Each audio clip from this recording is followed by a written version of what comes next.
Welcome to Spices and Aromas. Today I'm sharing a traditional Mangalorean mango curry.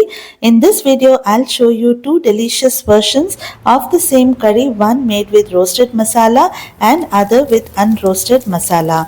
Let's begin with the roasted version.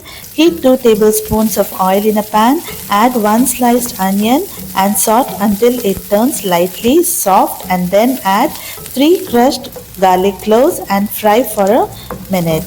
Please to like, follow and subscribe to my channel for all the updates on my upcoming recipes. I just added 1.5 cups of coconut. Lightly fry the coconut, and when it's fried for 1 or 1.5 minutes, you can add 5 red chilies followed by 1 tablespoon of coriander, 1 teaspoon of cumin, 4 to 5 peppercorns.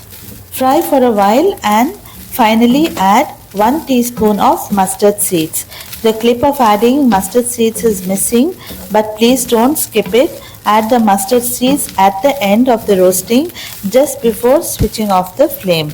If you roast them for too long, they can make the curry slightly bitter. Once everything is roasted, let it cool and grind it into a smooth paste. Meanwhile, I've already peeled the ripe mangoes. I divided them into 2 pots because we are making 2 different curries. Along with the ripe mangoes, I'm also adding the juice squeezed from the peels. I soaked the peels in water, squeezed them well and added it to the juice. I also added salt to taste.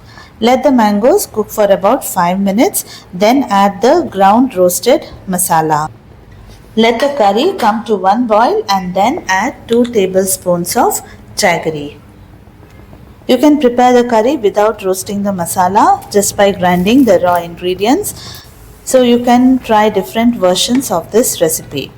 So after this, I just prepared a tempering of mustard and curry leaves, and I'm just adding it to the curry. This masala can be used for preparing any kind of vegetable curry. Now let's make the unroasted masala version. Here the same ingredients are used, but nothing is roasted. I also added cleaned and dried shrimps. Grind all the ingredients to a smooth paste except the shrimps. Add it to the cooked mangoes and let it come to a gentle boil.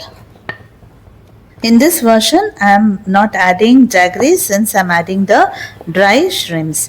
Before adding the shrimps to the curry, nicely fry them on the tawa and remove the head portion. After that, soak it in water, then slightly squeeze it and add it to the curry. So soaking the shrimps into the water makes it soft and also removes excess salt. So just wait for one boil and our curry is ready. Prepare a tempering with oil and onions and add it to the curry for a final finish.